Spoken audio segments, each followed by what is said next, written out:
even if it's a skill that we're learning through the tutelage of another. I think the most important way in which we're able to ascertain truth for ourselves is to be observant of the things around us, people around us. And most importantly to me, that which has been the biggest teacher for me has been nature. That's why we're here. This is my favorite place. It's the Children's Garden, aka the Medicine Garden.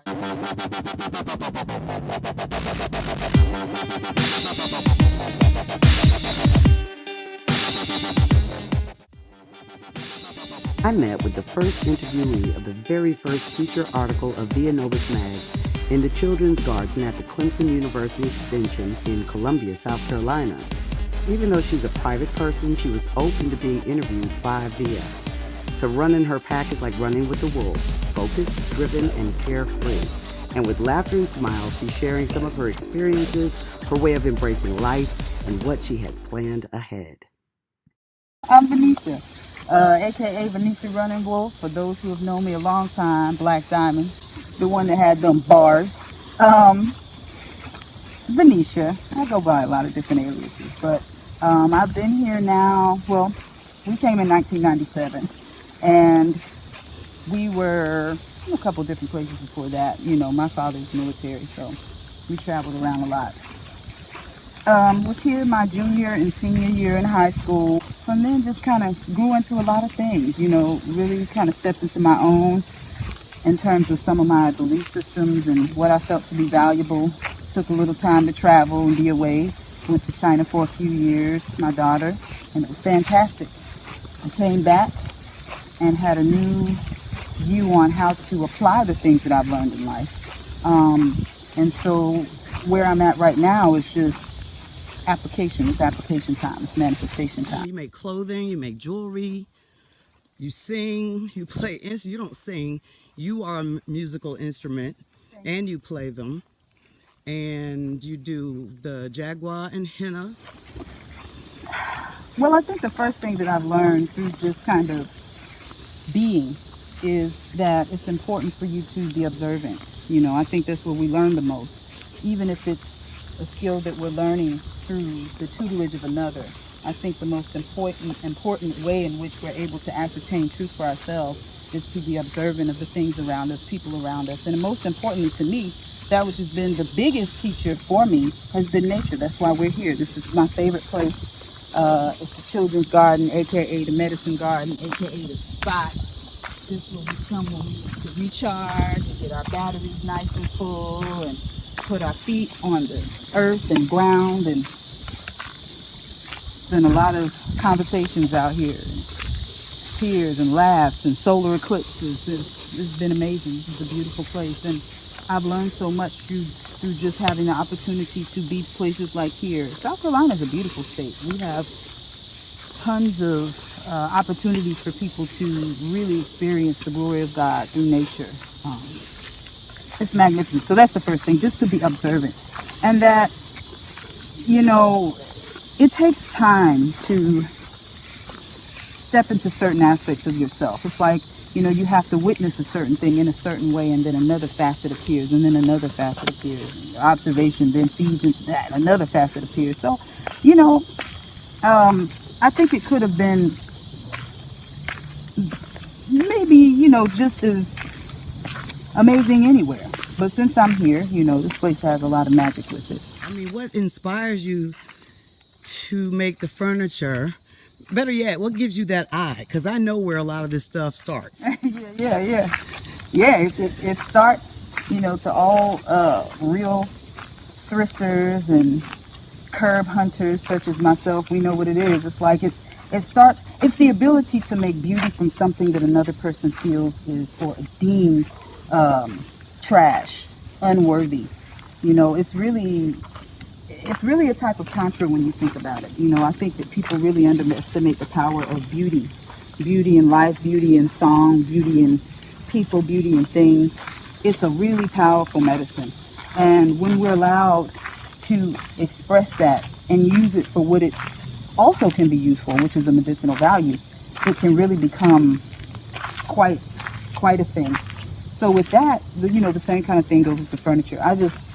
I love design, fashion, music, beauty, all of it is just It's all righteous to me.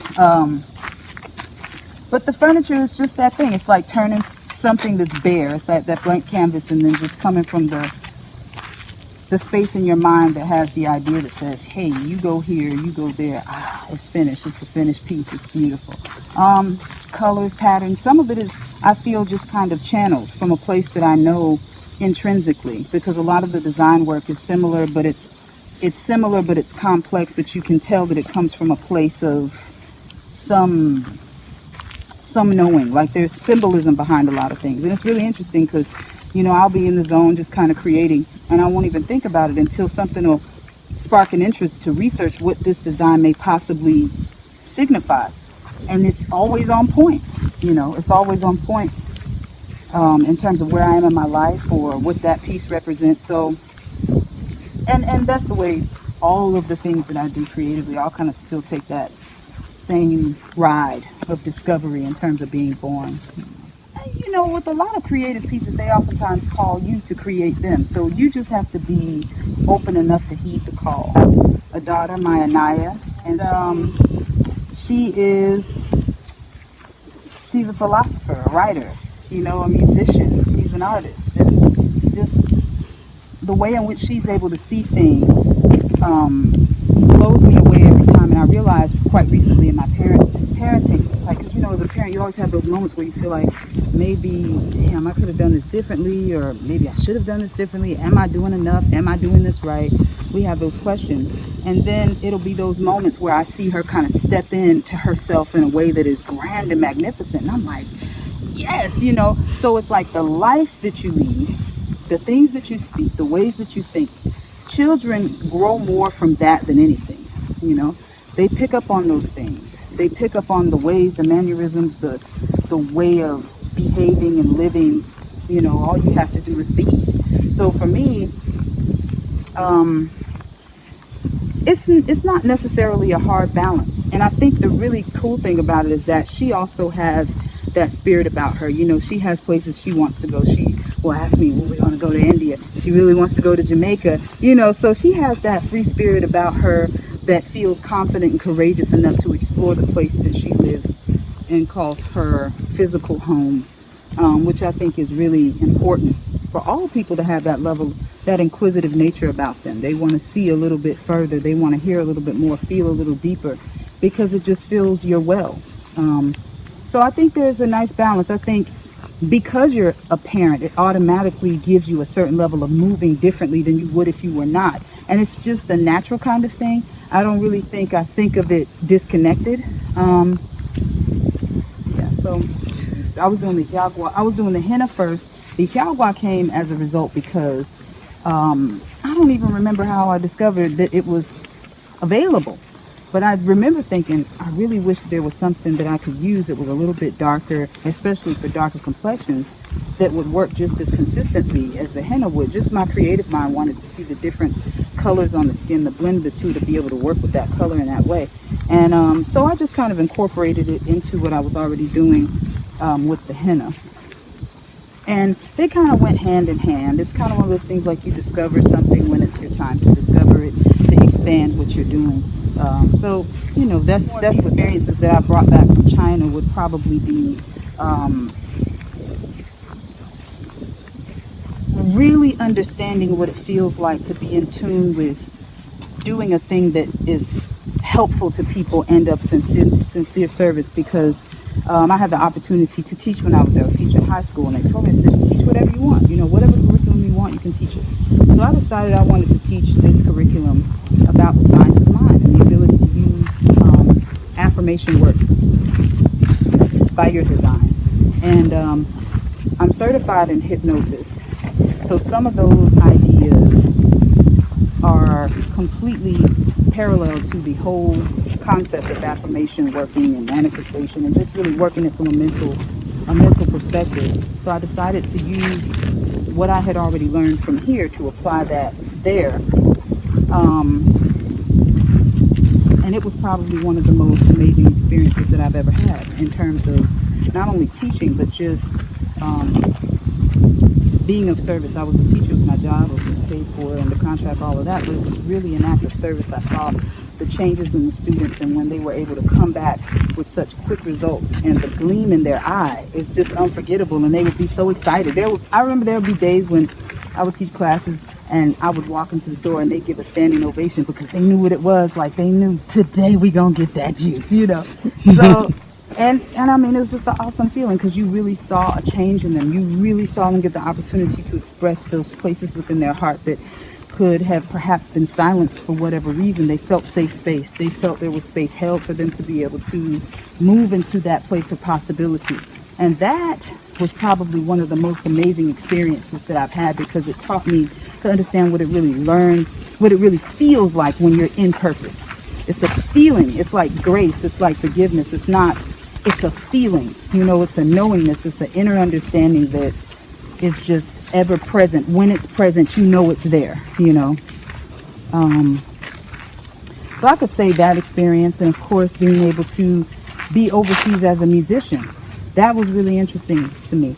I did record one album when I was there. It was a sound therapy album called The Violet Hangover, and it was primarily songs that were rooted in the instrumental coming from maybe some of my favorite artists who had just really beautiful new age music, and I just wrote over top of it. And I would give it out to people who were really kind of feeling low, you know, or people who were in the hospital. Sometimes people would give me donations. I've reached out to some of the people that were on the CD and had actually gotten some tap back from some of them, positive tap. It was just an awesome experience, and being in the studio and meeting people who were orchestra composers, you know, and listening to how they hear music and being blown away by the musicality. It was like, this feels like home. And the ability to see people just living outside, playing, eating, talking, dancing, exercising, you know, and just chilling. It was like, yeah, people are actually living their life. They're not cooped up in buildings. Although they have schedules that will top hours by miles, they still make the time to live active lives, you know, not only active in terms of getting your body moving, but just active in general. You know, I'm out with my family, I'm eating, I'm relaxing, I'm having fun. We're talking loud. You know, we're at the market. It's 12 o'clock, 1 in the morning. We still out here, you know. So that was great to see, and it made me feel like, yeah, that's the kind of life I like.